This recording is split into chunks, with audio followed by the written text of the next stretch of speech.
Kabanata 11:16. Look at him, acting all high and mighty. I bet hindi na siya makakalabas dito ng buhay. Inilibot ni Bailey ang kanyang mga mata, hindi nagpapakita ng paggalang kay Lito. Gayunpaman, sa pagmumuni-muni, kung sina Chenching at Lito ay mamamatay ng magkasama, hindi ba't napakahusay? Walang makakatuklas na ninakaw ko ang mga diskarte sa martial arts ng pamilya Ching. Naisip ni Bailey sa kanyang sarili, lumalim ang kanyang ekspresyon. Nang magsimulang maglakad sina Lito at Chenching, may sinipa si Chenching at muntik ng madapa. Tumingin siya sa ibaba at nakita ang isang flash ng silver light na nakatago sa damuhan. Bumaba siya at napabulala sa tuwa, may dalawang espada.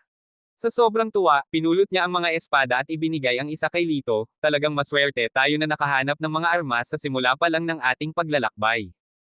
Sa kanilang pagpunta dito, kinumpis ka ng instructor ang mga sandata ng lahat at ipinaalam sa kanila na mayroong 10 espada na nakatago sa ilang. Ang mga espada ay pag-aari ng sinumang makatagpo sa kanila. 20 tao, 10 espada. Malinaw, hindi magiging sapat para sa lahat. Ang ilang mga tao ay tiyak na walang dala. Sa lugar na ito na tinitirhan ng mga hayop, ang isang matalim na espada ay maaaring magligtas ng isang buhay. Mas mapanganib ang makipaglaban ng walang kamay kaysa sa espada. Sa sandaling kinuha ni Lito ang espada, 12 pares ng mga mata ang agad na nakatutok sa kanya. Anak, iabot mo ang espada. Lumapit ang isang binata na may parisukat na mukha, iniabot ang kanyang kamay kay Lito. Tumaas ang isang kilay ni Lito, bakit? Malamig na bamaantong hininga ang lalaking kwadrado, sayang ka lang na mamamatay kahit may espada sa kamay. Sayang ang sayangin sa iyo. Mas mabuting ibigay mo sa akin, at least mapapakinabangan. Lumapit si Chenching, akin ang espadang ito, natagpuan ko ito. Bakit ko ito ibibigay sa iyo? So sa tingin mo mapipigilan mo kami? Ang lalaking kwadradong mukha ay nginisyan, ang kanyang tatlong kasamahan ay humakbang, matako na nakatingin sa mga espada sa mga kamay ni Chenching at Lito. Sila ay isang grupo ng 4, at kabilang sa kanila, isa ang may hawak ng kapangyarihan ng isang grade 9 na espiritual na ugat. Napalunok si Chenching ng may kaba, kahit hindi kita mapigilan. Susubukan ko pa rin. Sa sandaling ito, mahinahong sinabi ni Lito, kung gusto mo ang espada, kunin mo. Habang nagsasalita siya, inihagis niya ang kanyang espada sa paanan ng lalaking kwadrado ang mukha. Napabuntong hininga si Chenching. Kahit na ito ay medyo nakakahiya, tila walang ibang alternatibo, hindi sila ang kanilang kapareha. Master Xiao, kung mayroon din tayong sariling mga espada, naiinggit na sabi ni Bailia. Lumapit ang lalaking kwadrado ang mukha kay Shane Xiao, nakangiti ng malawak, Master Xiao, ang espadang ito ay regalo ko sa iyo, mangyaring tanggapin ito. Napangiti si Shane Xiao, medyo ang bait mo, pwede ko bang malaman ang pangalan mo? Ako ay tinatawag na Ting Wang. Tuwang-tuwa ang lalaking mukhang parisukat, pagkatapos ng lahat, si Shane ay kilala bilang pinakamalakas na kababalaghan. Kung siya ay maaaring makakuha ng pabor sa kanya, tiyak na may mga benepisyo sa hinaharap. Ting, tatandaan kita. Maaari kang lumapit sa akin kung kailangan mo ng tulong, tumango si Shane Xiao na may kasiyahan. Maraming salamat, Young Master Xiao. Masayang bumalik si Ting Wang sa kanyang koponan.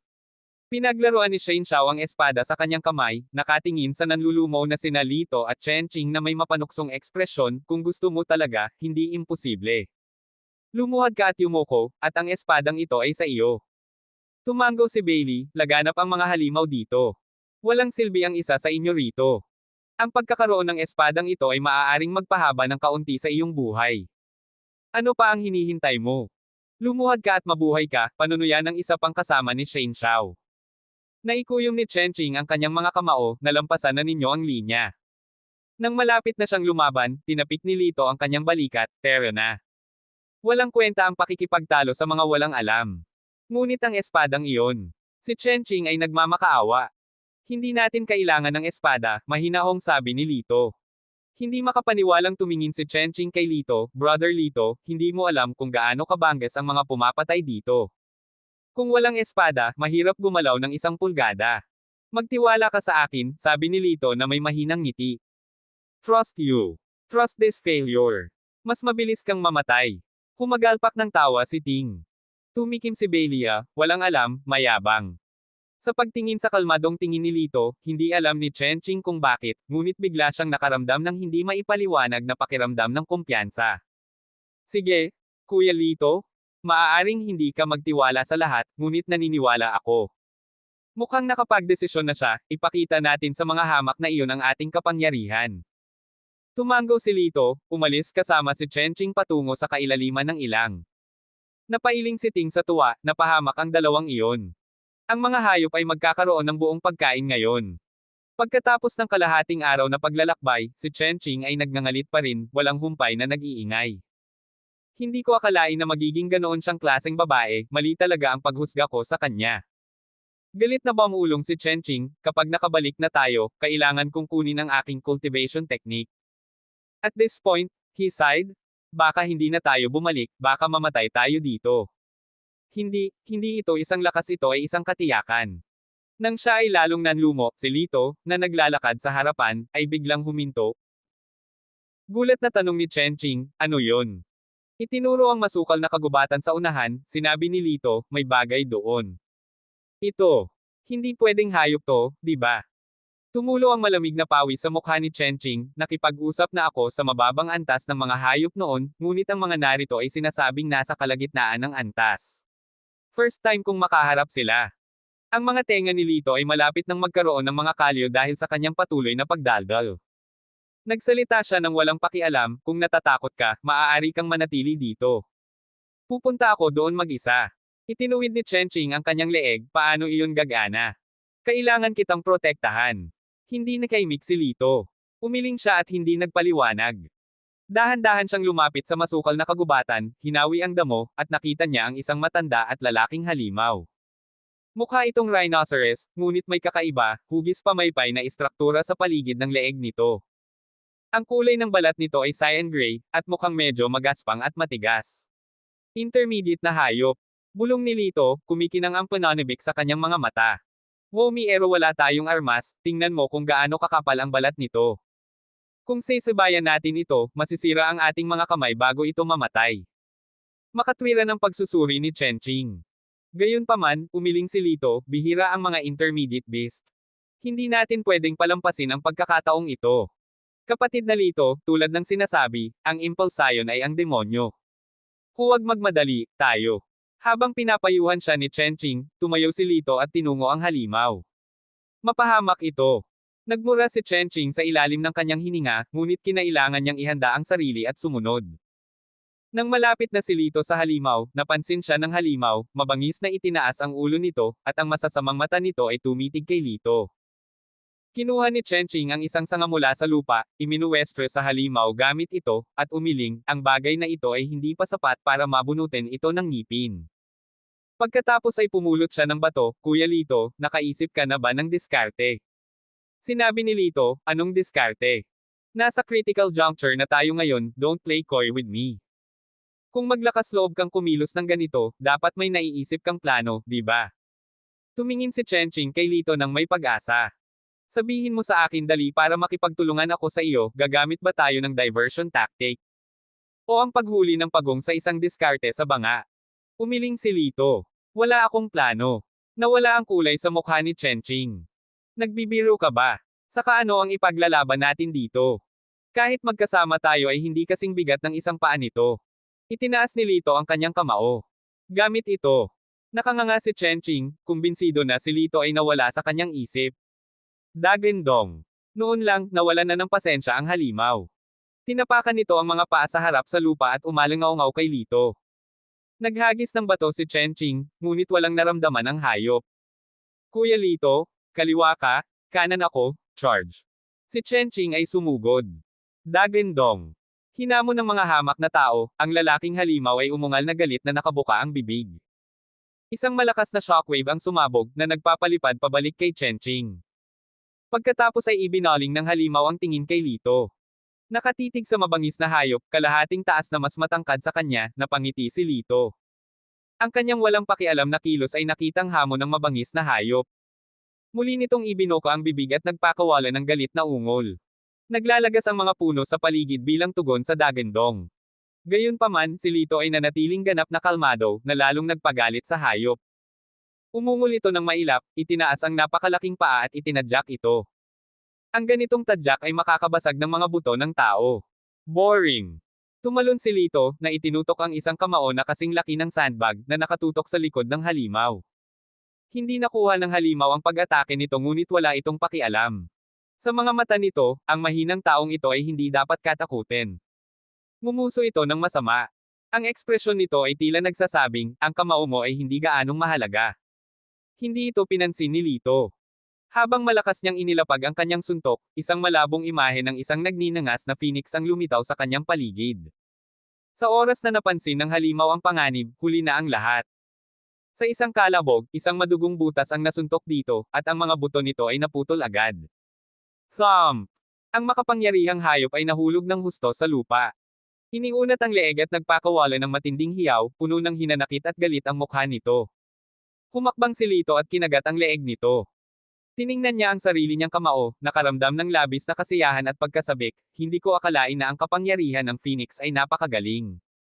Magaling ang sabi. Sa harap ng kapangyarihan ng Phoenix, ang mga intermediate beast ay kasing mahina ng mga tuta. Nakangiting sabi ng matandang patriarch, masaya para kay Lito. Sa sandaling iyon, si Chen Qing, na itinaboy ng halimaw, ay nagkamalay, Kuya Lito, nasugatan ka. Tiningnan ni Lito ang dugo sa kanyang katawan at sinabing, ito ang dugo ng hayop, ayos lang ako. Noon lang napansin ni Chen Qing na ang halimaw ay talagang nakahandusay sa lupa, walang buhay. Holy Ghost, ginawa mo ba ito? Hindi makapaniwala si Chen Qing sa kanyang mga mata, kahit na si Lito ay malakas, walang espiritual na ugat, ang kanyang kapangyarihan ay may hangganan. Paano mo nagawa? Tiningnan ni Chen Qing ang malalim na butas ng dugo sa katawan ng hayop, hindi makapaniwala. Casual na sinabi ni Lito, nagsamantala ako kapag hindi ito nagpapansinan, siguro maswerte lang ako. Tumango si Chen Qing, bukod sa swerte, wala siyang maisip na iba pang posibilidad. Nagtulungan silang dalawa na buksan ang katawan ng halimaw mula sa butas ng dugo at kunin ang core ng halimaw. Pagkatapos, maswerte silang nakahanap ng espada. Inalok ni Chen Qing ang espada kay Lito, ngunit tumanggi si Lito. Pagkaraan ng isang araw, nakakita sila ng isa pang halimaw. Sa pagkakataong ito ang intermediate na hayop ay mas bata at mas mahina kaysa sa nauna, at sa kanilang magkasanib na pagsisikap, kinatay nila ito. Ngunit sa sumunod na araw at kalahati, wala nang napala silang dalawa. 3 araw ang deadline, at ilang oras na lang ang natitira, pareho silang balisa. Mukhang natalo tayo. Si Chen Qing ay puno ng kawalan ng pag-asa. Walang pakialam na nagsalita si Lito, mayroon tayong 2 beast core ngayon, na maaari mong bawiin para matapos ang gawain. Nang marinig ang kanyang mga salita, medyo nagalit si Chen Qing, ano ang gagawin mo sa akin? Ang isa sa mga core na ito ay nakuha mo ng mag-isa, ang isa ay nagsama-sama tayo, anong karapatan kung itago ang mga ito para sa aking sarili? Kung mayroon man, ikaw ang dapat na bumawi nito. Gayunpaman, umiling si Lito at tinapik ang kanyang balikat, magtiwala ka sa akin, may plano ako. Ilang oras na lang ang natitira, ano ang maaari mong gawin? Sino ang makakahanap at makakahuli ng 2 intermediate level na hayop sa napakaikling panahon? Medyo nasaraan ng loob si Chen Qing, ikaw dapat ang bawiin. Alam kong marangal ka, pero trust me, kaya ko. Napangiti si Lito ng napakatahimik. Ang pasulong ay ang mas malalim na bahagi ng ilang, walang sino man ang nakarating doon. Sino ang nakakaalam kung anong mga panganib ang naghihintay sa iyo? Dapat kang mag-ingat. Hindi alam ni Chen Qing kung saan nanggaling ang kumpiyansa ni Lito, mas gusto niyang hikayatin siya, ngunit nakapagdesisyon na si Lito at mag-isa siyang nagtungo sa mas malalim na hangganan. Habang pinagmamasdan niya ang payat na figurang iyon na unti-unting nawawala, parang umasim ang ilong ni Chen Qing, ngunit puno rin siya ng paghanga. Kabanata 11:17. Bumalik si Chen Qing sa panimulang punto at nalaman na nakabalik na ang lahat ng estudyante. Gayunpaman, ang karamihan sa mga tao ay nasaraan ng loob, malinaw na hindi nakuhang tipunin ang 3 core ng hayop. Ang ilan ay mas malas, walang kahit isa. Mayroon ding mga nasugatan at kasalukuyang ginagamot ng nurse ng paaralan. Gayunpaman, tila nakamit ng koponan ni Shane Xiao ang isang mahusay na ani, at ang mga mukha ng lahat ay puno ng nasisiyahang ngiti. Salamat kay Young Master Xiao, lahat tayo ay nakakuha ng 3 beast core bawat isa, pasasalamat na sabi ni Bailia, at mapaglarong hinahawakan ng isang maliit na cloth bag sa kanyang kamay. Sa sandaling iyon, napansin niya si Chen Qing na naglalakad at ngumisi, tulad ng inaasahan, ang lalaking iyon na tinatawag na Lito ay talagang hindi makakalabas ng buhay. Pinaglilingkuran siya ng tama sa pagiging napakayabang. What on earth are you saying? Don't you dare insult Kuya Lito. Sumabog sa galit si Chen Qing. Si Bailey ay nagbigay ng mapang-akit na ugong, nagkamali ba ako? Talagang talunan siya. Smack! Umalangaw-ngaw ang tunog ng isang malutong na sampal. Maging si Chenching mismo ay natigilan, nakatingin sa kanyang kamay na hindi makapaniwala ang kamay na nakatama lang sa isang tao. Nanginginig sa galit si Beilia, sinaktan mo talaga ako. Galit na tumugon si Chenching, hindi ko hahayaang insultuhan mo ang aking kapatid. Humph! Kapatid mo. Isang pasanin at mayabang, siguradong bulag ka. Ngumisi si Beilia. Nang ang galit na si Chenching ay muling iindayog, biglang itinutok ni Shane Xiao ang isang palad sa kanya. Si Chenching ay patuloy na umaatres, dumura ng isang subo ng sariwang dugo. Akin na si Beilia, nginisya ni Shane Xiao na may mapanuksong ngiti sa gilid ng kanyang bibig. Narinig mo ba na infatuated ka sa kanya? Puno ng pagbibiro ang mukha ni Shane.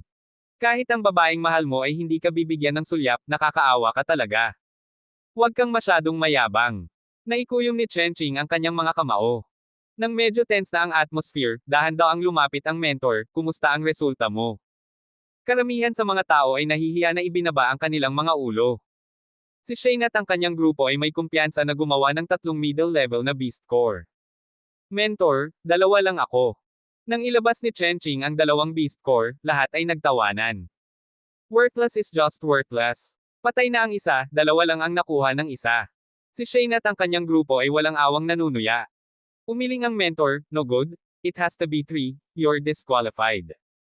Sige, dito nagtatapos ang pagsusulit ngayon, kabuoang 4 na tao ang nakapasa sa pagsusulit, pumunta ka sa akademya na may dalang ID proof bukas. Ibinigay ng instructor ang mga sertipiko ng matagumpay na pagkumpleto ng pagsusulit sa kanila. Si Beilia, na itinaas ang kanyang sertipiko ng pagsusulit, ay nanunuya, ito ay isang bagay na pinapangarap lamang ng ilang tao. Sa kabutihang palad, mayroon akong Mr. Shane Xiao bilang aking tagapagtaguyod. Sinaman siya ng tingin ni Chenching at pinatigil ang instructor, nasa loob pa ang kaibigan ko, pwede ka bang maghintay ng kaunti? Walang pakialam ang instructor, kapag tapos na ang oras, hindi na ako maghihintay ng sinuman. Hindi, instructor, may 2 minuto pa bago matapos. Giit ni Chenching.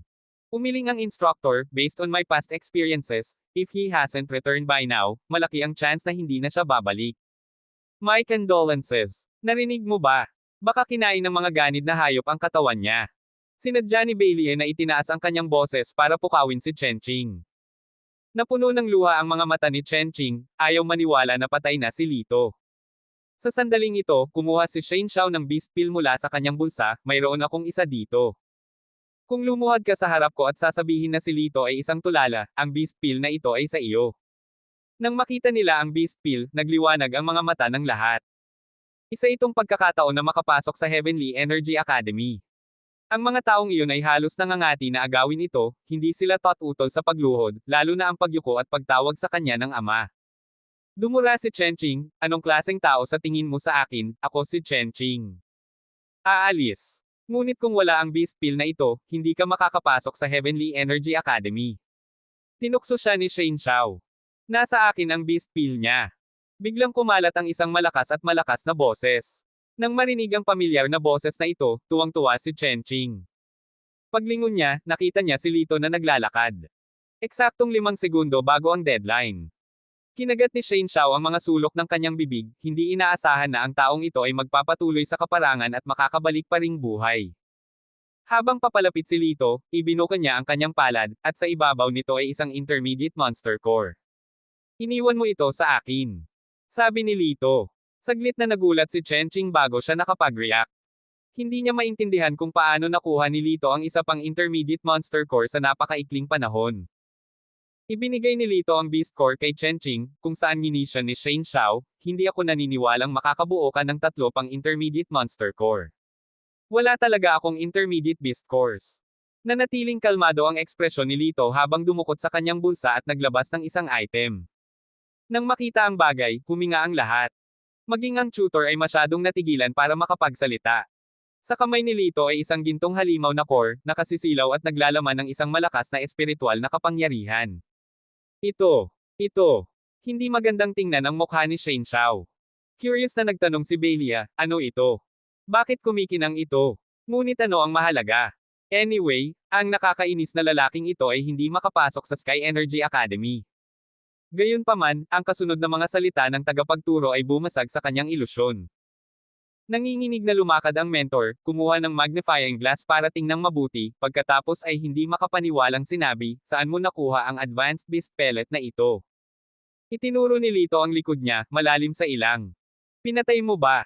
Nanlaki ang mga mata ng mentor. Tumango si Lito. Umayos ang mentor, at seryosong tumingin kay Lito. Ang kabataang ito na walang espiritual na ugat ay tila mas malakas pa kaysa sa inaakala niya. Mentor, kahit advanced na beast pellet, ano? Ang requirement ay kumuha ng 3 intermediate beast pellets para makapasa sa test, hindi siya nakakatugon sa kondisyon. Ngumuso ng masama si Bailia. Ang tagapagturo, gayunpaman, ay umiling, hindi iyon ang kaso. Ang lakas ng isang high-level na hayop ay higit sa 10 beses kaysa sa isang intermediate, ibig sabihin, ang kahirapan sa pagkuha ng isang advanced na beast pellet ay hindi mas mababa sa 10 intermediate. Ang mga salita ng tagapagturo sa simula ay nagulat sa mga estudyante, pagkatapos ay nagbago ang kanilang mga saloobin kay Lito. Ito ay hindi na pagwawalang bahala at paghamak, ngunit pag-usisa at paghanga. Nagtataka ako kung kwalipikado ba akong pumasok sa Sky Ability Academy gamit ang advanced beast pellet na ito, tanong ni Lito. Tuwang-tuwa ang mentor, oo naman. Sumulyap si Lito kay Shane Xiao na parang hangin na hindi pinapansin, at diretsong sumakay sa bus. Si Shane Xiao ay natalo sa unang pagkakataon sa kanyang buhay, ang kanyang mukha ay naging sobrang hindi magandang tingnan. Ngumisi si Bailey, I bet na ang beast core na mayroon siya ay na-scrounged. Nang marinig ito, nagtaas ng kilay si Shane, anong ibig mong sabihin dyan? Ipinaliwanag ni Bailey, pag-isipan mo ito, Mr. Xiao. Kulang man lang siya ng espiritual na ugat, paano niya matatalo ang isang mataas na antas ng hayop? Matagal ng panahon na walang nakipagsapalaran sa kailaliman ng ilang, normal lang na mamamatay ang mga hayop doon. Baka naswertehan si Lito at nagkataong nakatagpo ng patay na hayop, kaya nakuha ang beast core nito. Tumango si Bailey, iyon ay dapat. Naisip din ni Shane Xiao na may katuturan ang kanyang pangangatwiran at agad na bumalik ang kanyang kumpiyansa, hey, basta talo siya, ilantad ko ang kanyang tunay na kulay sa madaling panahon. Sa ikalawang araw, ipinagpatuloy ni Lito ang mga pamamaraan ng pagpaparehistro sa Sky Ability Academy at opisyal na naging estudyante. Gayunpaman, palaging may tanong na bumabagabag sa kanya sino ang nagpadala sa kanya ng imbitasyong iyon. Dapat kilala siya ng tao at intindihin siya ng mabuti. Binanggit ng mentor na ang nangungunang 3 lamang sa akademya ang maaaring magrekomenda ng mga mag-aaral. Kaya, ang kailangan lang niyang gawin ay hanapin ang nangungunang 3 malalakas na individual sa akademya. Dapat ay mahanap na niya ang taong iyon. Ikaw ang bagong lalaki na Lito. Biglang bumungad sa kanya ang isang matipunong lalaki, nagsalitak sa nakakatakot na paraan. Nagtaas ng kilay si Lito, at ikaw. Ang pangalan ko ay Dako Zong, at ako ay napakalakas. Pagdating sa lakas, walang sinuman sa akademyang ito ang aking makakapareha. Sabi ni Dako na may bakas ng pagmamataas. Oh, bakit ako mag-aalaga? Gusto siyang laktawan ni Lito at umalis. Maghintay. Pinigilan siya ni Dako, tama ba ang narinig ko, nakapatay ka ng high-level beast noong admission test? So what if I did? Naramdaman ni Lito ang mapaghamong tono sa kanyang mga salita. Haha, ikaw? Isang taong walang espiritual na ugat, paano mo matatalo ang isang mataas na antas ng hayop? Hindi ako naniniwala. Malakas na deklara ni Dako. Napukaw ng kanyang kaguluhan ang atensyon ng maraming dumaraan, at ang ilan ay huminto para panoorin ang palabas. Bakit ako mag-aalaga kung hindi ka naniniwala? Malamig na sagot ni Lito. Ang aming Sky Ability Academy ay ang pinakamataas na ranggo na paaralan sa Lox Country. Hindi namin pinapayagan ang mga tao na maglakad-lakad sa paligid ng Bluffang, maliban kung patunayan mo ito sa pamamagitan ng pakikipagkompetensya sa akin, kung hindi, malamang nanandaye ka. Si Dako, na nakahawak sa balakang, ay walang tigil na nanindigan. Hindi ba kayo pumapayag? Nang marinig ng mga tao ang pagbanggit tungkol sa kawalang hiyaan ni Lito ang taong pumatay ng isang mataas na antas ng hayop, lahat sila ay mausisa na sinisiyasat siya. Wala siyang espiritual na ugat, talaga. Natalo ng isang taong walang espiritual na ugat ang isang mataas na antas na hayop, sino ang maniniwala sa ganoong bagay? I bet nakapasok siya sa backdoor. Lumabas ka, huwag mabahiran ng basurang tulad mo ang reputasyon ng aming Sky Ability Academy. Lahat ay hindi naniniwala kay Lito. Anak, tingnan mo, wala kang pagpipilian. Napangiti si Dako. Sinulyapan ni Lito ang lahat, tila hindi maiiwasan ang away ngayon. Tumango si Lito, aawayin, ha? Sige, sasamahan kita. Agad silang pinagtawanan ng mga tao at pinalibutan sila, sabik na naghihintay sa palabas. Bata, bantayan mong mabuti, huwag masyadong matatalo. Si Dako ay puno ng kumpiyansa, ang kanyang napakalaking kamao ay malakas na umindayog kay Lito. Dumating ang isang marahas na bugzo ng hangin mula sa suntok, tumaas ang mga sulok ng bibig ni Lito, sinalubong ito ng isang tuwid na suntok. Galit siya. Napasigaw ang karamihan sa gulat. Ang bakal na kamao ni Dako ay maaaring makalusot sa mga malalaking bato, tiyak na paile ang kamay ng batang ito. Sa hindi kalayuan, sina Shane Xiao at Bailey ay nag-e-enjoy sa palabas. Si Dako na ito, ay talagang kinuha ni Shane na handang gawing katatawanan si Lito sa publiko. Gayunpaman, ang kanilang mga ngiti na hindi pa lubusang namumukadkad, ay nagyelo sa isang iglap. Inilunsad ni Lito ang kanyang suntok, mukhang malambot at mahina, ngunit si Dako ay pinalipad, bumangga at naputol ang isang malaking puno sa proseso. Napasinghap ang mga tao sa gulat. Nabatid na si Dako ay may taas na 2 metro at tumitimbang ng higit sa 200 libra, na halos isang tuod ng bato. Ang hirap ng pagsuntok sa kanya sa lupa ay halata sa sarili. Ang mas nakakatakot ay ang kamay ni Dako ay na-deform, ang kabagsikan ng suntok na ito ay lubhang nakakakilabot. Lumapit si Lito kay Dako. Tumayo si Dako, hindi nakipagkasundo, muli. Mahinahong tumugon si Lito, natalo ka na. Ang kalamangan mo ay lakas, ngunit kung ang iyong lakas ay hindi man lang maihahambing sa akin, ano pa ang maaari mong ailaban sa akin? Namula ang mukha ni Dako, nakaramdam ng lubos na kahihiyan, galit na galit niyang sinabi, ngayon, kailangan nating ayusin ito. Teka, may tanong ako. Tinanong ni Lito si Dako, nasugatan mo na ba ang iyong balikat noon? Nagulat si Dako, at pagkatapos ay napabulalas ng may pagtataka, paano mo nalaman? Kabanata 11:18. Sa pagharap sa pagtataka ni Dako, mahinahong sinabi ni Lito, malamang na nabuo ang iyong pinsala 5 taon na ang nakalipas. Kamakailan, masakit ito lalo na sa tag-ulan, na lubhang nakakaapekto sa iyong lakas. Nakakatakot ang hitsura ni Dako dahil nakakagulat na tumpak si Lito sa lahat ng bagay, maging ang time frame. Ito ay hindi ka panipaniwala, naisip niya. Siguro narinig mo na sa iba. Namula si Dako, kahit na alam niya na si Lito ay freshman at hindi niya maaaring narinig ang tungkol dito mula sa ibang tao. Ngumiti si Lito, hindi ko ito narinig mula sa iba. Nagmana ako ng ilang kaalaman sa medisina. I can responsibly tell you that your arm and shoulder are in a very critical condition. The tendons and veins are damaged.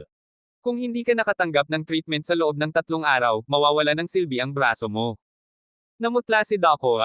Para sa kanya, ang mawala ng braso ay kasing delikado ng pagkakatiwalag sa Sky Energy Institute. Hindi ako naniniwala sa'yo. Tinatakot mo lang ako.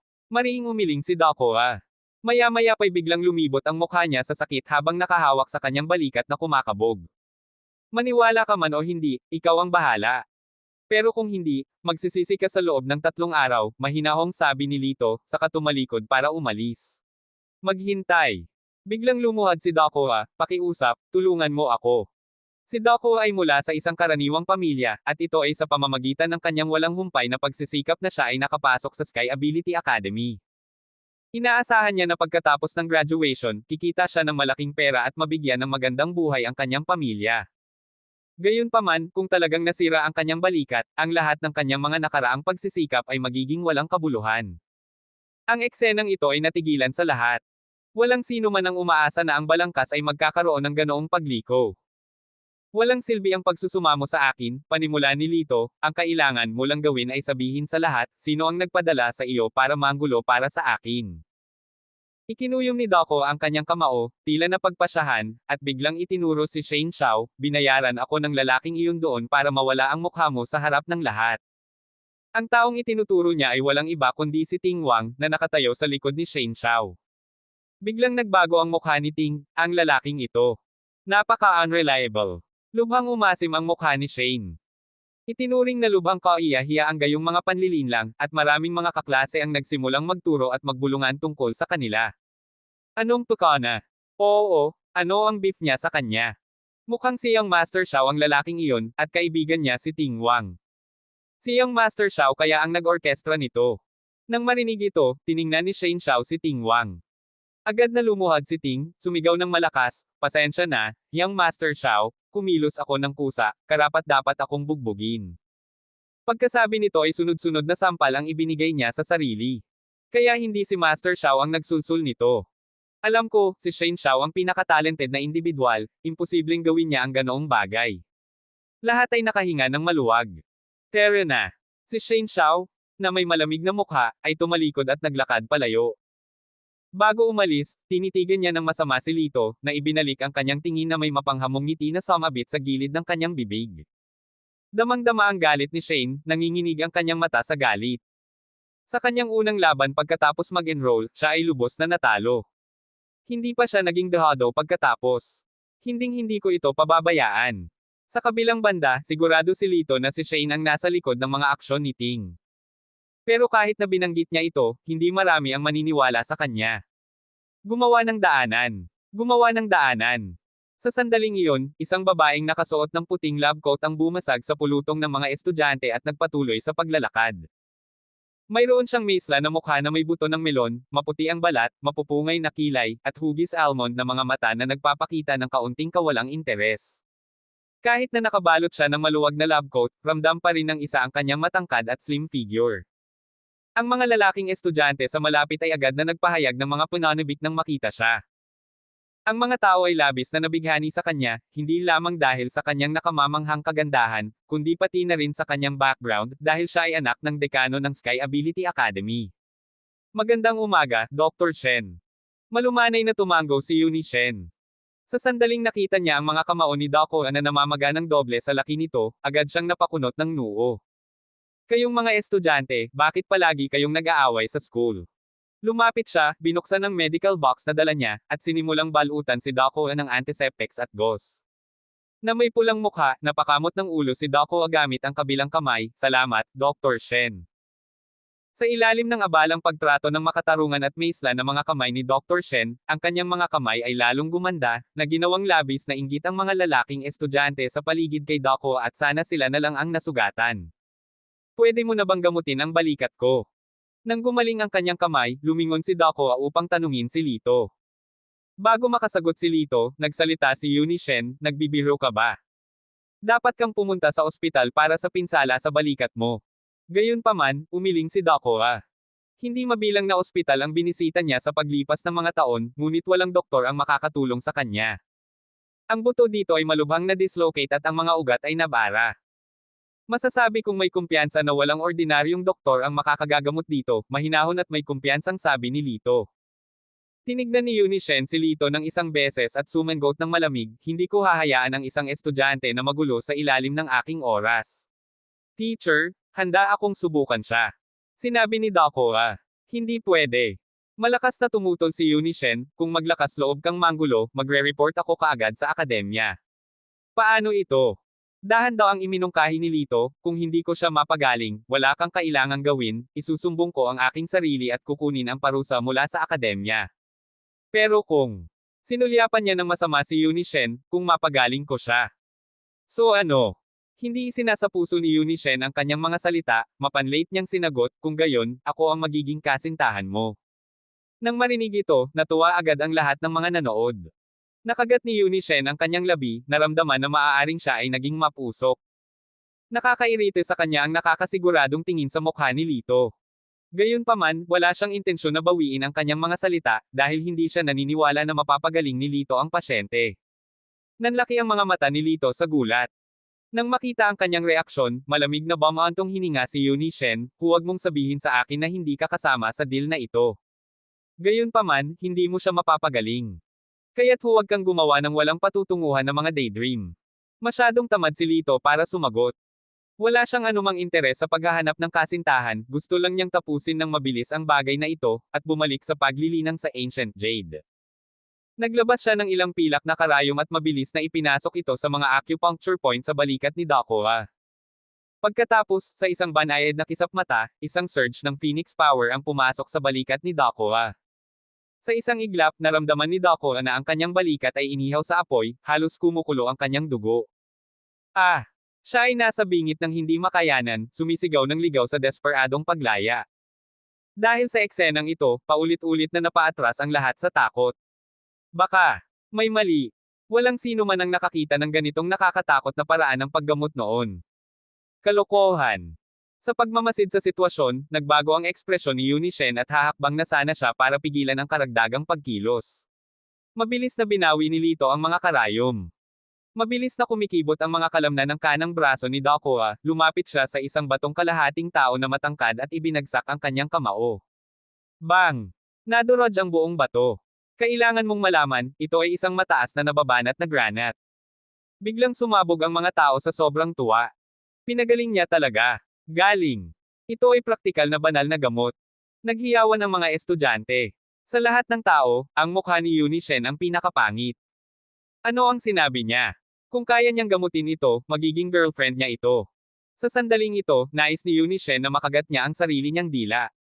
Si Yunishen ay natural na biniyayaan ng isang kaakit-akit na mukha. Ang bilang ng mga taong humahabol sa kanya ay maaaring umikot sa buong Sky Ability Academy ng 10 beses.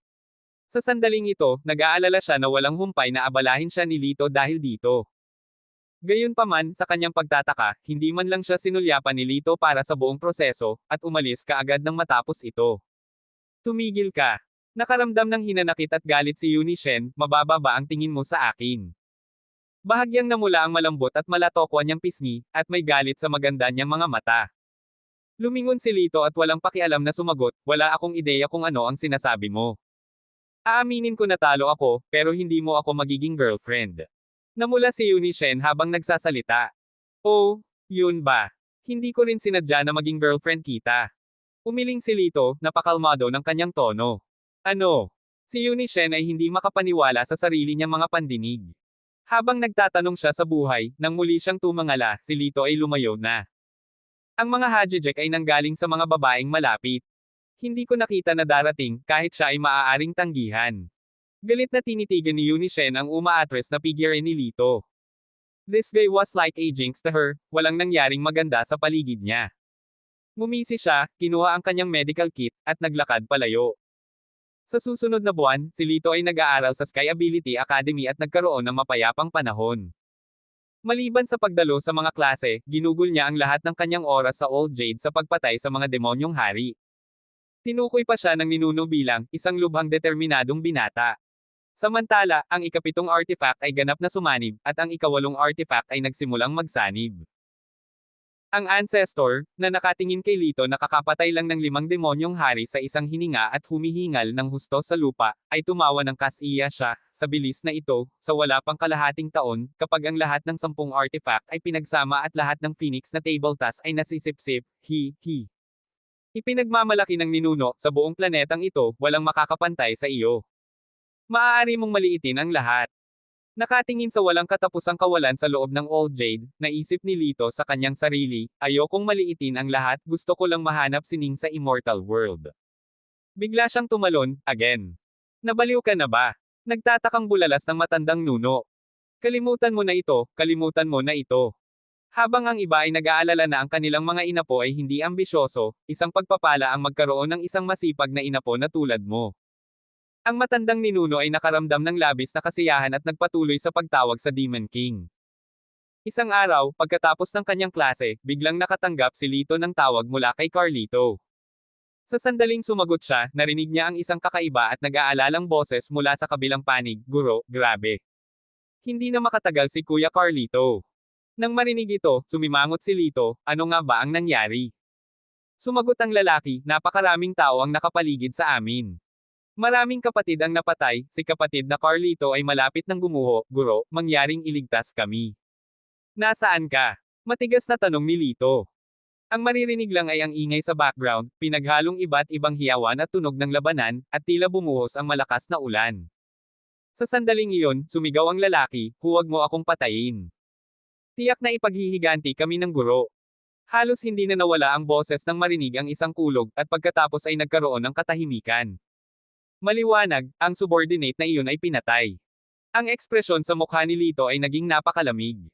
Sa sandaling ito, isang malupit, mapanuksong boses ang nagmula sa kabilang panig, so, ikaw ang master ng Dragon Longmen. Malamig na tugon ni Lito, sino ka? Hindi mahalaga kung sino ako. Ang kailangan mong malaman ay, dalawa lang ang pagpipilian ng Dragon Longmen sumuko, o. Nagpakawala siya ng nakakatakot na tawa, mamatay. Nanatiling tahimik si Lito, huminto ng ilang segundo, at malamig na sinabi, nasaktan mo ang isang tao mula sa aking Dragon Long Gate, tiyak na hahanapin kita. Tumawa ang lalaki, kailangan mong magkaroon ng kasanayang iyon. Higit pa rito. Puno ng paghamak ang tono ng lalaki, kahit mahanap mo ako, hindi magbabago ang kapalaran mo, mamatay ka. Bang! Pagkatapos magsalita ay dinurog niya ang phone sa kamay. Hawak ni Lito ang telepono, nakatayo na parang nakalock sa lugar. Ang mga nagdaraang estudyante ay curious na tumitig sa kanya.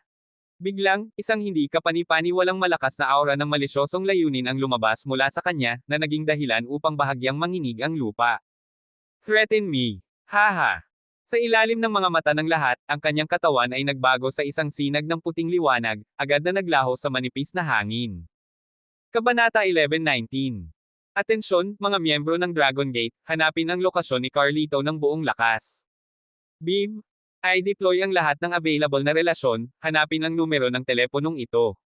Matandang Yao, tulungan mo akong mahanap ang lokasyon ng numerong ito, maraming salamat. Knife Master Third Boy eto, sundin mo ang utos na ito, ibigay mo sa akin ang lokasyon ng numerong ito.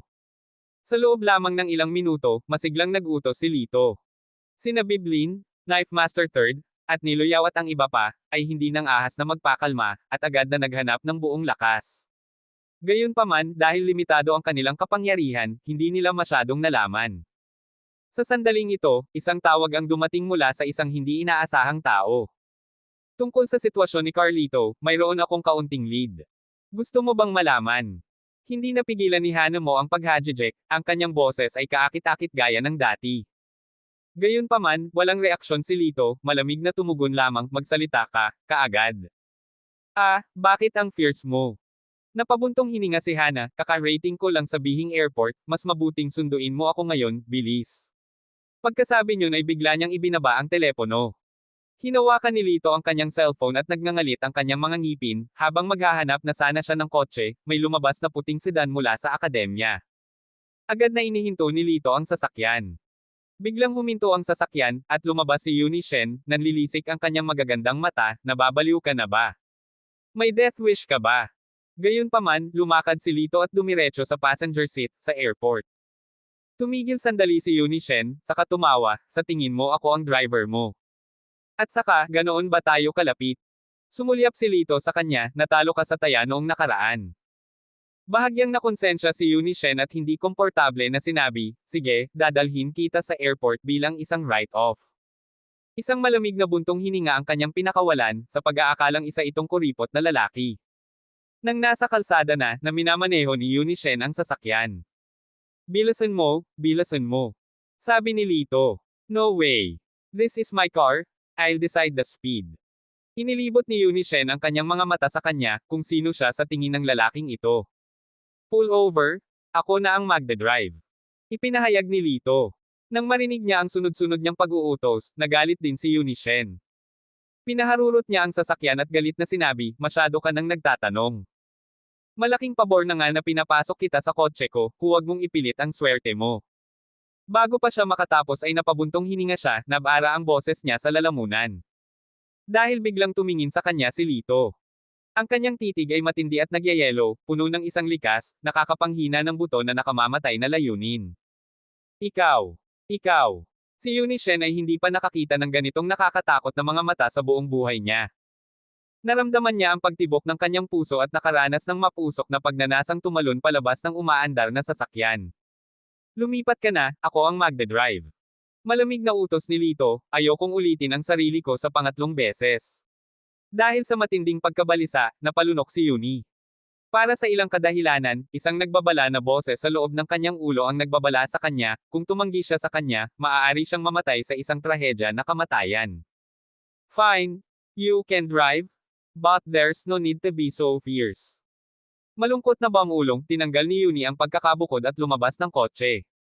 Bahagya pa siyang naupo sa passenger seat nang pinatungan ni Lito ang accelerator. Ang kotse ay sumugod pasulong na parang isang rocket. Lumipas ang tanawin sa magkabilang gilid, at hindi napigilan ni Yuni na mapasigaw. Nababaliw ka na ba? Gusto ko pa ring mabuhay kahit ayaw mo na. Ihinto mo ang sasakyan. Si Yuni ay nasa bingit ng hysteria. Sa ganoong bilis, hindi siya maglalakas loob na magmaneho kahit na ito ay isang laro, lalo na sa katotohanan. Gayunpaman, ganap na hindi siya pinansin ni Lito, ang kanyang mga mata ay naninigas, nakamamanghang nakatingin sa unahan. Kasalukuyang rush hour noon, na may mga sasakyan na masikip bumper to bumper, ngunit ang kanilang sasakyan ay mahimalang humakbang sa maliliit na puwang sa pagitan ng mga sasakyan. Agad na ipinikit ni Yuni ang kanyang mga mata gamit ang kanyang kamay, natatakot na tumingin pa, iniisip sa susunod na segundo, mamamatay siya sa isang malagim na kamatayan. Sa gitna ng kanyang mga hiyawan, ang sasakyan ay huminto sa Pojiling. Nang marinig na bumukas ang pinto ng kotse, dahan-daang inalis ni Yuni ang kanyang kamay sa kanyang mga mata, natigilan lamang siya sa eksenang nasa harapan niya. Paliparan. 15 minuto. Alam mo, karaniwang tumatagal ng hindi bababa sa 1 oras upang makarating sa airport. Anong klaseng bilis ito? Napatalon si Yuni mula sa kanyang pagkagulat, nagmamadaling lumabas ng sasakyan at sinundan si Lito. Hoy, anong nagmamadali? Tanong ni Yuni habang sinusundan siya at nag-isip saglit, hindi siguradong sinabi niya, sinundo mo ba ang girlfriend mo? Hindi. Si Lito ay nakatayo sa harap ng terminal, ang kanyang mga kamay ay nasa kanyang mga bulsa, at ang kanyang tingin ay casual na tumitingin sa mga dumadaan. At saka, wala itong kinalaman sa iyo. Huwag ka nang masyadong magtanong, hindi ito maganda para sa iyo. Ang mga salita ni Lito ay ginawang labis na hinamak si Yuni, sa pag-aakalang nagpapanggap lamang siya na malalim. Sa sandaling ito, isang babaeng nakasuot ng masikip na itim na damit at bote na hanggang tuhod, na may mainit na katawan, ang nag-catwalk. Kahit na nakasuot siya ng malalaking salaming pang-araw, nakilala siya ni Lito bilang Hana sa isang sulyap. Hindi bababa sa higit sa 10 organisasyon ang nangangaso sa iyo ngayon, at naglakas loob ka pa ring maging napakataas ng profile.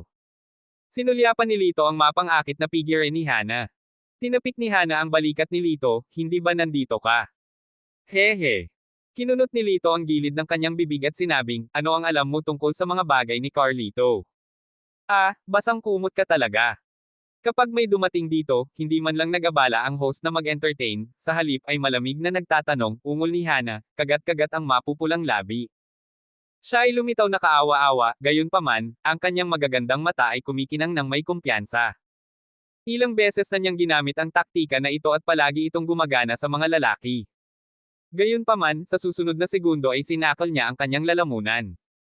Bibilang ako ng 3. Kung hindi mo sasabihin, patay ka. Ang tono ni Lito ay nanlamig hanggang sa buto, ang kanyang ekspresyon ay lubos na seryoso. I don't believe you.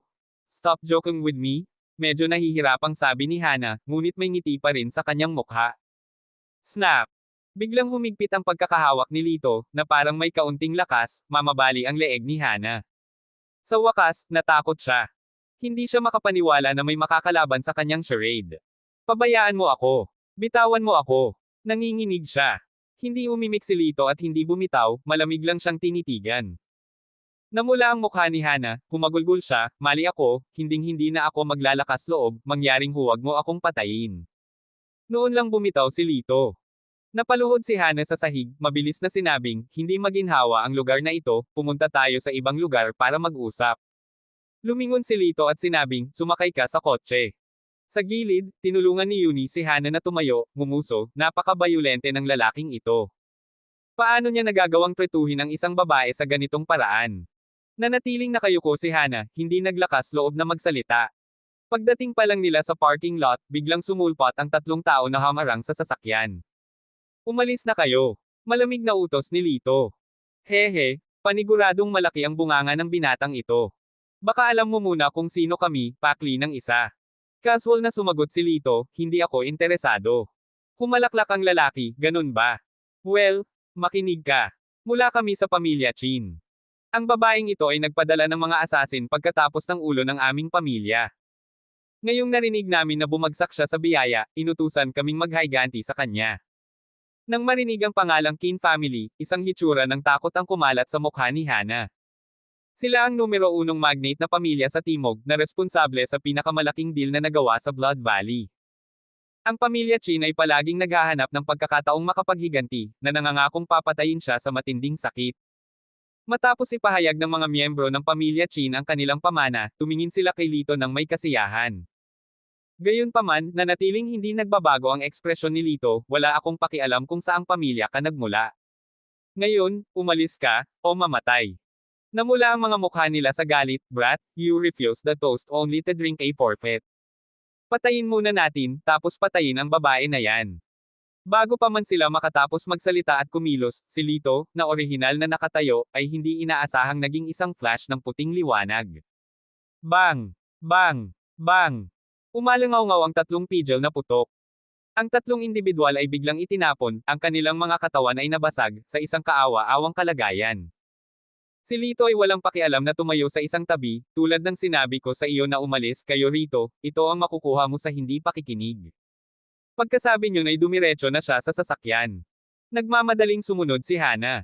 Ang pinakanamangha sa lahat ay si Yuni. Narinig niya ang mga kwento ng mga nagawa ni Lito, ang nag-iisang estudyante sa Sky Ability Academy na walang ugat ng espiritu. Sa pamamagitan ng episode na ito, siya nga ay tila sanay. Nang nasa loob na sila ng sasakyan ay mabilis silang umalis. Huminto ang sasakyan sa isang bukas na lupain. Maaari ka nang umalis, sabi ni Lito kay Yuni, bago siya lumabas. Bumaba din si Hana sa sasakyan. Noong una ay gustong sundan sila ni Yuni, ngunit ang nakakatakot na tingin ni Lito kanina ay humadlang sa kanya, at masunurin siyang umalis. Master! Agad na lumuhad si Hana sa harap ni Lito. Siya ngayon ay ganap na naisumat. Magsalita ka. Hindi nag-aksaya ng oras si Lito. Tumango si Hana, Guro, hindi ako sigurado kung narinig mo na ang Godslayer Society. Tumingin si Lito sa kanya. Nagpatuloy si Hana, marami ang mga gang sa Lox Nation. Ang mga pinakakilala ay nirerango sa top 10, ngunit may isang lihim na piling iilan lang ang nakakaalam.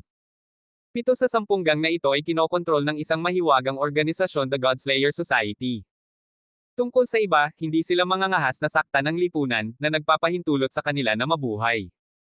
Ang pagnanais ng lipunan para sa kapangyarihan ay napakalaki, hindi nila pinapayagan ang anumang iba pang gang na umangat sa kanila. Huminto si Hana bago tumingin kay Lito, sa nakalipas na mga taon, ang kapangyarihan ng Dragon Gate ay tumataas, kamakailan lamang ay mabilis silang lumawak, kahit na nagpapakita ng potensyal na maging nangungunang aso. She pursed her lips. Natural, ito ay hindi katanggap-tanggap sa Godslayer Society. Sa kanilang pananaw, anumang pag-aalsa na gang ay dapat magpasakop sa kanila, o harapin ang pagkawasak. Kung isa sa alang-alang ang kasalukuyang mga pangyayari, tila si Carlito ay ayaw sumuko, na humantong sa lahat ng ito. Seryosong sinabi ni Hana, ang data tungkol sa Godslayer Society ay napakalihim, alam ko lang ito dahil sa ilang hindi inaasahang pangyayari. Ang Godslayer Society, tiyak na hindi nagkukulang sa ambisyon. Kinunot ang mga labi ni Lito sa bahagyang ngiti, ano pa ang alam mo tungkol sa kanila? Umiling si Hana, ang organisasyong ito ay parang kahanga-hanga ngunit kapansin-pansing malihim. May mga sumubok na mag-imbestiga sa kanila, ngunit natagpo ang patay kinabukasan, ang kanilang pagkamatay ay brutal tila isang babala sa iba na huwag mag-usisa sa mga gawain ng Godslayer Society. Alam kong mayroong isang master na nakipag-ugnayan sa isang mid-level na leader sa loob ng Godslayer Society at agad na naalis. Ang kanilang kapangyarihan ay talagang nakakatakot. Tumingin si Lito sa malayo, pinaikit ang kanyang mga mata, nakakatakot. Mabuti, natakot ako na hindi ito sapat na nakakatakot. Guro, kailangan nating pag-isipang mabuti ang bagay na ito. Iminungkahi ni Hana. Hindi na kailangan. Direktang tumanggi si Lito, nagtanong, mayroon ka bang paraan para makipag-ugnayan sa God-Killing Workshop? Master, delikado talaga. Hinimok ni Hana. Huwag mo na akong paulitin. Ang tono ni Lito ay malamig na parang yelo, nakabuo na ang kanyang isip. Nang walang ibang opsyon, sinabi ni Hana ang totoo, oo. Kabanata 11:20. Sa silangang dulo ng lungsod ng Bihing, mayroong isang bot-ika, na kahit papaano ay konektado sa Shen Slaughter Pavilion. Nang makuha ang impormasyon mula kay Hana, agad na umalis si Lito. Sinamahan din siya ni Hana, na hindi nang ahas na mag-isa. Tungchen Drugstore. Sa harap ng bot-ika, tumingin si Lito sa signboard at binasa ang pangalan. Pagkatapos, mabilis siyang pumasok. Lumabas ka, lumabas ka. Pagkapasok ni Lito, sinubukan siyang itulak ng isang payat at lantang matanda palabas. Ang matandang ito ay binyansagang Six-Finger Ghost Doctor. 10 taon na ang nakalilipas, nagretiro siya sa Shen Slaughter Pavilion, wala nang kinalaman sa mundo, at napakakakaiba. Bulong ni Hana sa tenga ni Lito. Tumango si Lito at sinabi sa matanda, may tanong ako. Kapag tinanong ko ito, aalis na ako. Ano ang tanong mo? Naiinip na sabi ng matanda. Sinabi ni Lito, kailangan kong hanapin ang Shen Slaughter Pavilion. Nang marinig ang tatlong salitang ito, ngumisi ang matanda, maraming gustong hanapin ang Shen Slaughter Pavilion, ngunit hindi sila isinasaalang-alang ng Shen Slaughter Pavilion. Hindi ako interesado sa validation nila. Umiling si Lito, sisirain ko ito. Ano? Mukhang nagulat ang matanda na nanlaki ang mga mata. Tapos, humagalpak siya ng tawa, kasama mo. Ako lang. Tumanggaw si Lito. Napagtanto ng matandang lalaki na seryoso si Lito at umiling, binata, hayaan mo akong bigyan ka ng payo, minsan lang ang buhay, pahalagahan mo ito. Huwag mo nang banggitin ang Hall of Slaying Gods, at ang mga salitang binibigkas mo, huwag mo nang banggitin muli. Kung narinig ng iba, magiging miserable ang iyong wakas. Kinawayan ng matanda ang kanyang kamay, go on, don't bother me. Kasunod nito, lumapit ang matanda sa isang mannequin ng tao na puno ng maraming pilak na karayom. Habang binubuklat ang isang lumang librong pangmedikal, nakakunot ang noo ng matanda sa pag-iisip, na para bang may nasagasaan siyang mahirap na problema.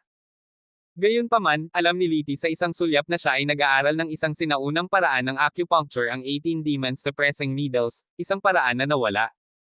Gayunpaman, mali ang posisyon at lalim ng mga karayom ng matanda. Magsasalita pa lang si Lito, isang babaeng may hawak na bata ang sumugod. May doktor ba dito? Pakitingnan ng anak ko. Ang bata ay mapatla sa buong katawan, ang kanyang mga mata ay nakapikit, at ang kanyang mga paghinga ay maikli, ang sitwasyon ay tila lubhang mapanganib. Gayunpaman, naiinip na ikinaway ng matanda ang kanyang kamay, lumabas ka, lumabas ka. Huwag mo akong pakialaman sa mga karaniwang sakit, abala ako. Doktor, seryoso po talaga ang kalagayan ng anak ko, pakitingnan po siya, napaluhod na pakiusap ng babae. Hindi pinansin ng nakatatandang lalaki ang kanyang pagkabalisa, ang kanyang mga mata ay nakatutok sa pilak na karayom sa ibabaw ng dummy, na wala sa malalim na pag-iisip. Matandang Ginoo, kung ako ay magsasalita ng tapat, sa tingin ko ay hindi mo mapapagaling ang sakit ng batang ito, matamlay na sabi ni Lito. Ano? Tumaas ang mapuputing kilay ng matanda, joke, sa tingin mo hindi ko siya mapapagaling. Kung gamutin ko siya, ikaw ang gagapang palayo. Gaya ng inaasahan, kinuha ng matanda ang pain, kinuha ang pulso ng bata sa galit na galit. Nang maramdaman ang pulso ng bata, tahimik siyang napasigaw, na ikinunot ng malalim pagkatapos. Ito. Sinulyapan niya si Lito, malamig na bumantong hininga, simple, siguradong kumain siya ng bagay na allergic siya. Sabik na tumango ang babae sabay buntong hininga, tama, allergic ang anak ko sa mani. I had my eyes off him just for a bit, he snicked some peanuts and that's how he ended like this. Easily done. Isang karayom at bubuti ang kalagayan niya. Nang matapos magsalita, itinaas ng matandang lalaki ang kanyang mga mata upang tingnan si Lito, ang kanyang mukha ay nagpapakita ng bakas ng pagiging saplada. Kinuha niya ang silver needle at ini-acupuncture ang tiyan ng bata. Ilang saglit lang, naging stable na ang hininga ng bata na mukhang mas maganda kaysa dati. Salamat, doktor. Isa kang tunay na dalubhasang manggagamot. Ang babae ay nagbuhos ng kanyang pasasalamat sa kanya. Mukha namang proud ang matanda. Hinaplos ang kanyang balbas, sinabi niya, isang maliit na bagay lang. Huwag mo akong pakialaman sa mga maliliit na bagay sa hinaharap. At ikaw. Tinuro ng matanda ang lupa, lumabas ka, huwag mo na akong guluhin pa. Sigurado ka bang gumaling na ang bata, at hindi na ito lumalala? Tanong ni Lito na may bahagyang ngiti. Kalokohan, wala ka bang mata? Siyempre, mas mabuti siya. Ang matandang lalaki ay nanlilisik at nagbubuga ng kanyang balbas, ngunit sa kalagitnaan ng kanyang pangungusap, ang babaeng malapit nang umalis kasama ang kanyang anak ay nagpakawala ng isang matalim at nakakalungkot na hiyaw. Ang anak ko, nagbago ang mukha ng matanda. Lumapit siya at nakita niyang parang hinihingal ang bata, namumula ang mukha, at mabilis na lumitaw ang malalaking pantal sa katawan. Doktor, ano pong problema ng anak ko? Iligtas niyo po siya. Lumuhad ang babae. Pawis na pawis ang matanda sa pagkabalisa, wala rin siyang pakialam. Nang siya ay kasing balisa ng langgam sa mainit na palayok, humakbang pasulong si Lito, inagaw ang pilak na karayom mula sa kamay ng matanda, at tinusok ito sa isa sa mga acupuncture point ng bata sa tuktok ng kanyang ulo. Kabaliwan. Nang makita ito, sumigaw ang matanda, iyan ay isang nakamamatay na acupuncture point. Ngunit hindi siya pinansin ni Lito. Marahan niyang pinahihit ang pilak na karayom. Sa loob lamang ng 2 o 3 segundo, lumuwag ang paghinga ng bata. Ay ito. Ang matanda ay naguguluhan, na nakatingin kay Lito. Itinuro ni Lito ang mesa, ilagay ang bata dito at tanggalin ang kanyang pang-itaas na damit. Ang babae, sa pakiramdam na may kakayahan si Lito, ay agad na sumunod. Pagkatapos ay kinuha ni Lito ang 18 pilak na karayom mula sa mesa at mabilis na ipinasok ang mga ito. Habang pinagmamasdan ng matanda, biglang nagbago ang mukha nito, itinuro si Lito na parang nakakita ng multo, ang 18 demon suppressing needles. Ang kanyang pangunawa kay Lito ay ganap na nagbago. Kanina, ibinasura niya si Lito bilang isang ignorante na bata na kumikilos ng walang ingat, ngunit ngayon ay tila itinuturing niya si Lito bilang isang pantas mula sa kabila ng makamundong mundo. Mabilis na natapos ang pamamaraan, bumalik sa normal ang paghinga ng bata, at nagsimulang mawala ang mga pantal sa kanyang katawan. Makalipas ang halos 5 minuto, iminulat ng bata ang kanyang mga mata at tinawag ang kanyang ina. Inalis ni Lito ang mga pilak na karayom at sinabi sa babae, ang bata ay allergic sa mani dahil may masamang enerhiya sa kanyang katawan. Nalinis ko na ang masamang enerhiya upang hindi na siya muling magka-allergy sa hinaharap. Thud. Nang marinig ang mga salitang ito, diretsyong lumuhod ang babae, salamat, benefactor, salamat sa pagliligtas sa kanyang buhay. Tinulungan ni Lito ang babae na makatayo at paulit-ulit na sinubukang panghinaan ng loob, ngunit iniwan pa rin niya ang lahat ng kanyang pera bago umalis kasama ang kanyang anak. Matapos gawin ang lahat ng ito, hindi tumingin si Lito sa matanda, sa halip ay sinabi kay Hana, let's go. Ha! Natigilan si Hana, wala pa bang mga tanong na dapat sagutin ng matanda? Gayunpaman, hindi siya nang ahas na tumutol at aalis na sana kasama si Lito. Sandali lang. Ang boses ng matanda ay nanggaling sa likuran. Huminto ang matandang lalaki sa harap ni Lito, nakangiting nagniningning, binata, galing ka sa malayo, huwag kang magmadaling umalis, kahit isang tasa ng tsaa. Di ba sinabi mo na aalis na kami? Si Lito ay nanatiling hindi natinag. Huwag kang magalit, binata. Nagbibiro lang ako, natatawang sabi ng matanda. Umiling si Lito, hindi interesadong uminom ng tsaa. Column. Dahil doon, sinubukan niyang lampasan ang matanda at umalis. Shen Slaughter Pavilion. Biglang napabulalas ang matanda, basta sumasang-ayon ka sa isang bagay, sasabihin ko sa iyo ang tungkol sa Shen Slaughter Pavilion. Sa gilid, nagulat si Hana at nanlaki ang kanyang mga mata.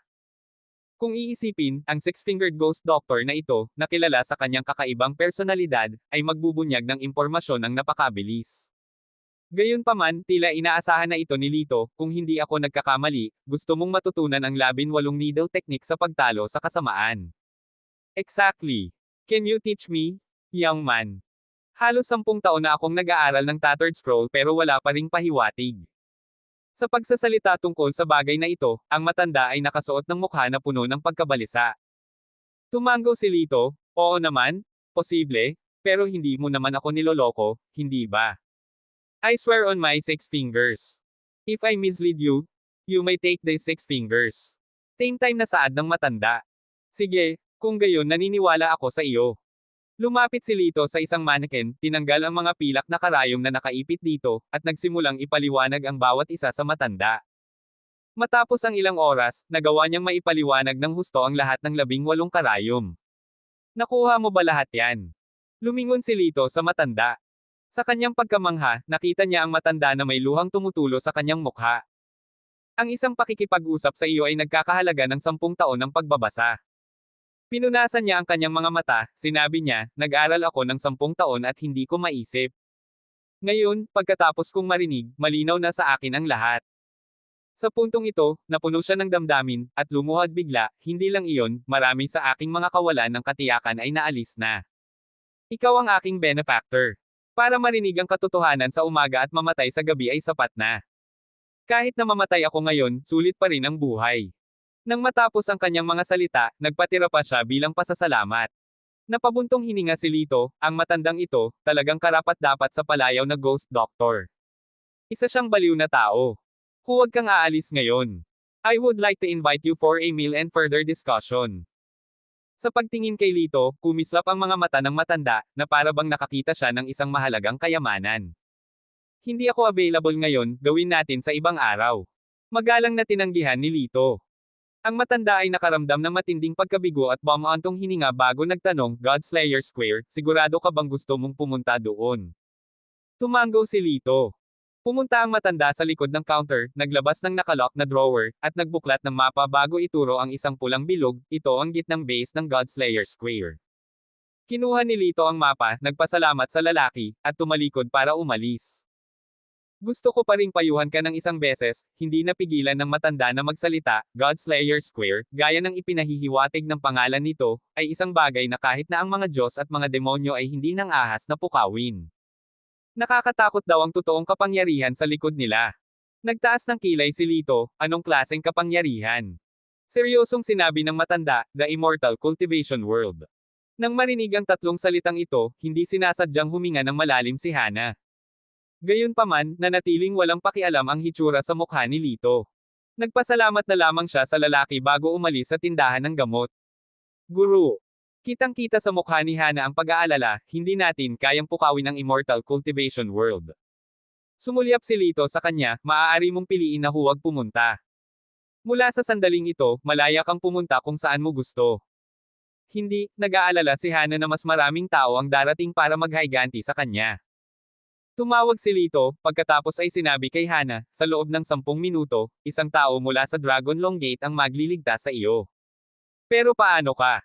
Bago matapos ni Hana ang kanyang pangungusap, nawala na si Lito. Pagkaraan ng ilang sandali, isang tao mula sa Dragon Long Gate ang sumugod at nagtanong, nasaan ang master? Sinong master? Tanong ni Hana na nalilito. Yung tumawag lang para puntahan ka, sagot niya. Natigilan si Hana. Dapat ay naisip ko na ito ng mas maaga. Ang tanging dahilan kung bakit ang Dragon Long Gate ay pumunta ng ganoon katagal para tulungan si Lito ay dahil si Lito ang kanilang misteryosong amo. I'm such a fool, she chastised herself with a self-deprecating laugh. Sinabi niya sa mga tagasunod, ang iyong master ay pumunta sa isang lubhang mapanganib na lugar. Gaano kadelikado? Tanong niya. Nahirapan si Hana na sumagot, ang pagkakataong makabalik ng buhay ay, natatakot ako, mas mababa sa 1 sa 10,000. Namutla ang mukha ng lahat. Sa rehiyon ng desyerto sa hilagang kanluran ng bansang Lux, umuungol ang galit na hangin, at napuno ng buhangin ang kalangitan. Hawak ni Lito ang mapa, nakatingin sa malaking buhangin sa kanyang harapan. Ayon sa gabay ng mapa, ang punong tanggapan ng Godslayer Guild ay nasa ilalim mismo ng sand dune na ito. Habang siya ay uusad na, umalangaw-ngaw ang isang umuugong na tunog, na parang nanginginig ang lupa at langit. Isang malakas na boses ang dumating, ito ay bawal na lupa, lumayas ka agad. Hindi pinansin ni Lito at nagpatuloy sa paglalakad. Kung hindi ka umalis, kikilos kami. Puno ng pagbabanta ang boses. Gayunpaman, ipinagpatuloy ni Lito ang kanyang mga hakbang ng walang tigil. Bang! Biglang lumitaw ang dalawang higanteng humanoid figure sa harap ni Lito. Ang dalawang ito ay hindi bababa sa 4 na metro ang taas, ang kanilang mga katawan ay kumikinang na pula, ang kanilang mabangis na mga mata ay nakatitig na ngayon kay Lito.